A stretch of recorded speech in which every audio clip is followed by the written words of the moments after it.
안녕하세요. 이번 시간에는 한민복님의 사과를 먹으며 라는 시 함께 공부해 보도록 할게요. 이 시는 단연으로 되어 있습니다. 연의 구분이 없어요. 이렇게 끝까지 보시면 이런 식으로 끝나고 있는데요. 사과에 대해서 이야기하겠죠. 사과를 먹으면서 화자가 떠올린 생각을 형성했다라고 생각하면 되는데요. 자, 읽으면서 한번 봅시다. 사과를 먹는다. 사과나무의 일부를 먹는다. 사과꽃에 눈부시던 햇살을 먹는다. 라고 했는데, 화자는 지금 뭘 하고 있는 거죠? 는다. 라고 했으니까, 현재 사과를 먹고 있는 거죠. 화자가 사과를 먹고 있는 일상적 경험을 통해서 시상을 전개하고 있네요. 자, 사과를 먹는다. 사과나무의 일부를 먹는다. 사과꽃에 눈부시던 햇살을 먹는다. 라고 했는데, 또 사과를 더 푸르게 하던 장맛비를 먹는다 라고 하면서 시상이 점점 확대되고 있죠. 자, 사과를 먹는다, 사과나무의 일부를 먹는다 라고 하면서 시의 내용을 점층적으로 확대하고 있다는 것 확인할 수 있고, 사과를 먹는데 그냥 사과를 먹는 게 아니라요, 어떤 생각을 하면서 먹어요? 사과나무의 일부를 먹는다는 생각을 하고 먹어요.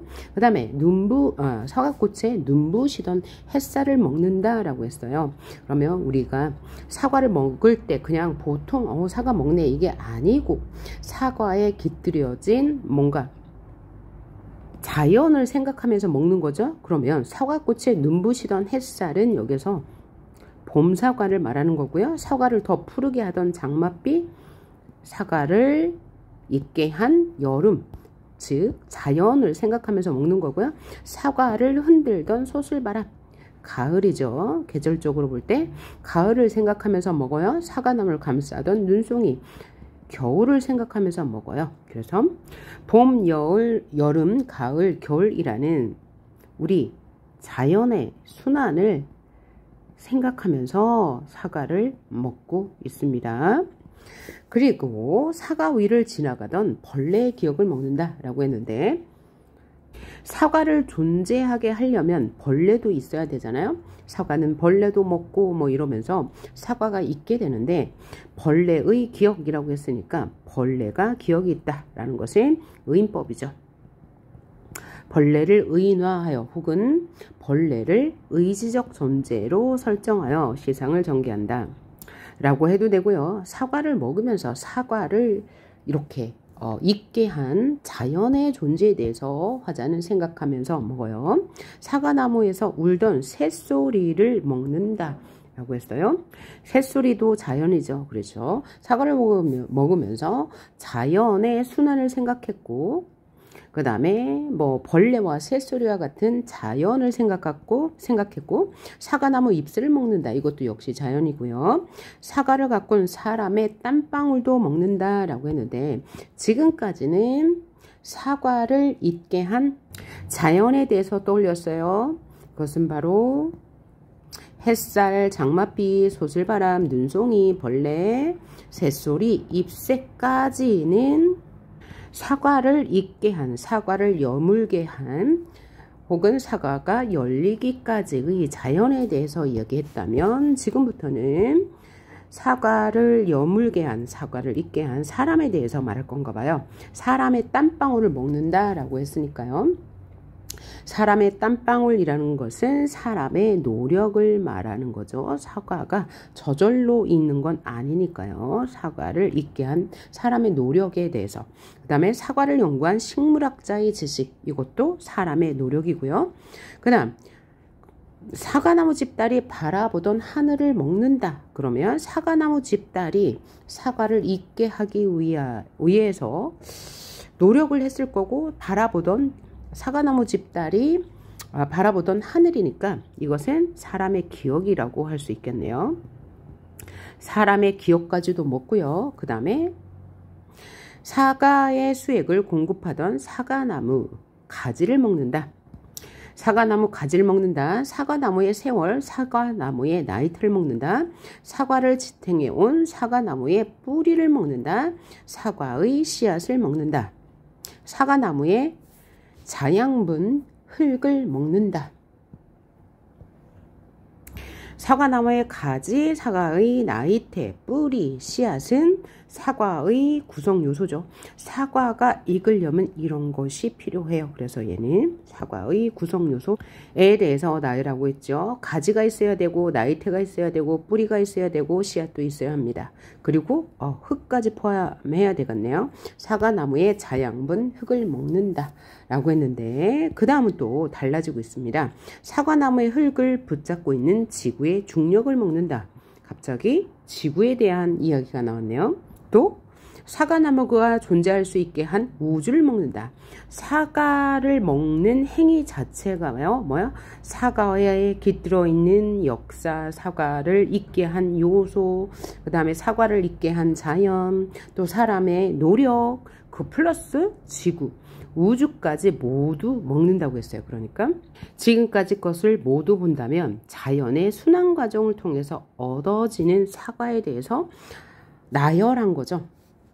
왜냐하면 위에서는 뭐라고 그랬어요? 봄, 여름, 가을, 겨울 계절을 먹는다고 했고요. 사람의 노력을 먹고요. 사과의 구성 요소 모두 먹는다고 하고 여기서는 지구의 중력까지 우주까지 먹는다고 했으니까 우리가 존재하는 세계는 우주 속에 지구가 있고 지구 속에 또 사과가 있고 또 사과를 있게 한 자연이 있고 사람이 있는 거죠. 이러한 모든 것은 연결되어 있다는 거죠. 그래서 얘를 자연의 순환 과정을 통해서 얻은 사과에 대해서 설명하고 있다라고 정리해 볼 수 있을 거예요.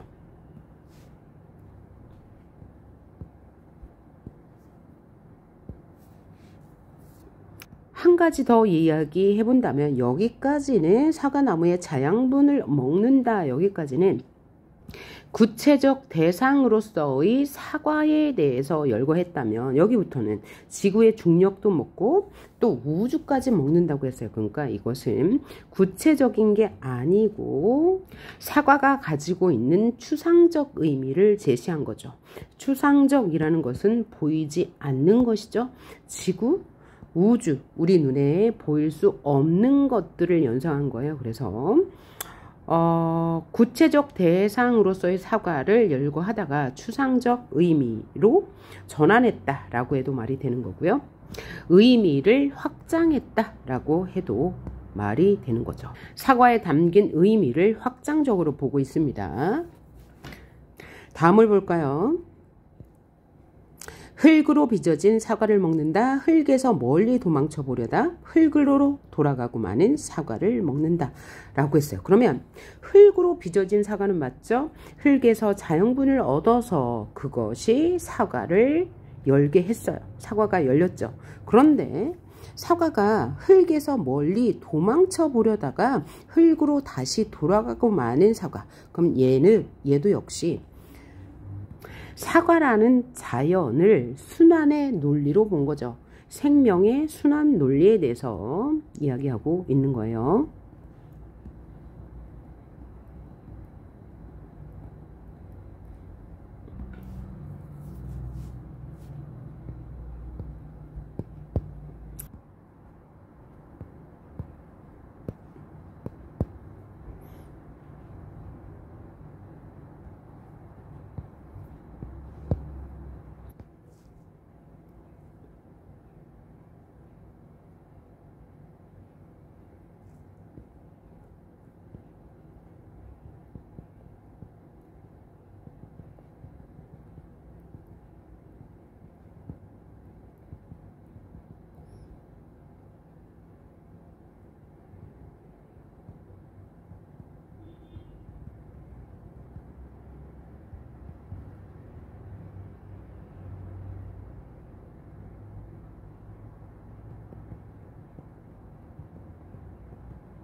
새로운 시각을 제시했고요. 또 하나는 생명순환 원리를 강조한 거죠. 왜냐하면 사과를 먹는 것은 사과를 존재하게 한 우주를 먹는 것이고 또 지구를 먹는 것이며 생명순환 원리에 참여하는 가치 있는 일이 된다 라고 말한 것이니까요. 이런 관점을 또 우리는 뭐라고 그래요? 생태론적 관점이라고 하죠. 생태론적 관점. 그래서 이 시는 전체적으로 사과를 먹는 아주 사소하고 개인적이고 일상적인 행위를 통해서 생명순환의 원리, 생태론적 관점을 제시하고 있다라고 생각하시면 되고요. 또 하나 눈여겨봐야 할 것은 바로 이 부분이에요. 자, 위에서 쭉 보면은 여기서부터요. 쭉 내려오다가 흙 나오는 데부터 들여쓰기를 했습니다.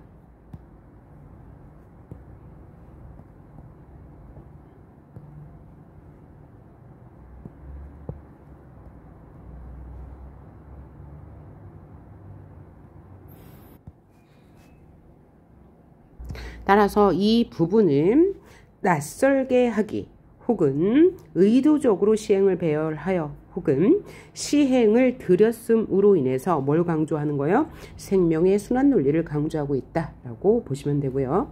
그러면 전체적으로 한번 정리를 해보면 자, 맨 처음에 보면 사과를 먹는다, 뭐하를 먹는다, 무엇을 먹는다 라고 하면서 앞에가 계속 사과 나오고 끝에는 는다 계속 나오죠. 그러면 앞에 있는 부분, 이 시의 첫머리를 계속 똑같이 반복하고 있으니까 우리는 여기에서 운율을 느낄 수 있는데 이렇게 앞에서 반복되는 부분을 우린 뭐라고 해요? 두운이라고 하죠. 두운을 반복하고요. 는다. 이게 뭐죠? 시행의 끝에서 계속 똑같은 음을 반복하고 있으니까 가군이라고 해서 두운과 가군을 형성하여 리듬감을 준다 라고 할 수 있고 여기 는다 현재 시제를 사용하여 사실감이나 생동감을 준다 라고 말해도 되는 거고요. 뭐뭇을 먹는다. 그 다음에 뭐뭐에 무엇을 먹는다. 뭐뭐에 무엇을 먹는다. 문장 구조가 계속 비슷하게 반복이 되니까 문장 구조의 반복이라고 해도 되고요. 대구법도 맞죠? 계속 연달아 반복되니까요. 그리고 마지막 부분이 가장 중요해요. 의도적으로 시행을 들여서서 낯설게 하기 표현을 통해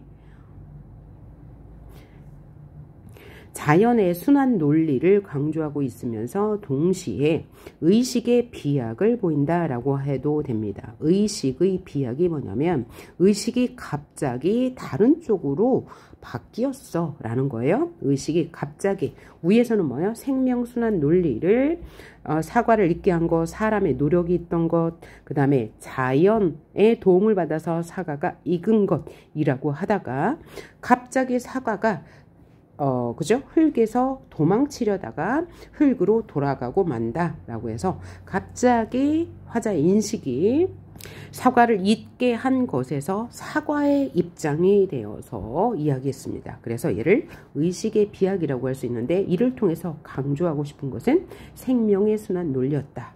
그리고 의도적으로 이제 행을 들였음으로 인해서 이 생명순환 논리를 강조했다.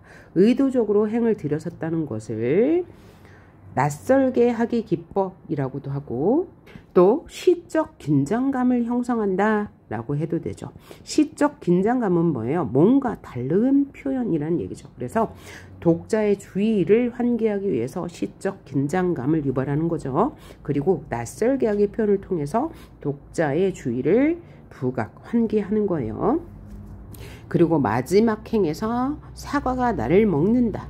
내가 사과를 먹는 것인데 그래서 주객전도 사과가 나를 먹을 수 없으므로 역설법을 통해서 강조하고 싶은 것은 생명순환의 원리 그리고 익숙한 사물에 대한 새로운 시각을 제시한 거고요. 생태론적 관점에서 사과를 보고 있다라고 이해하시면 되겠습니다.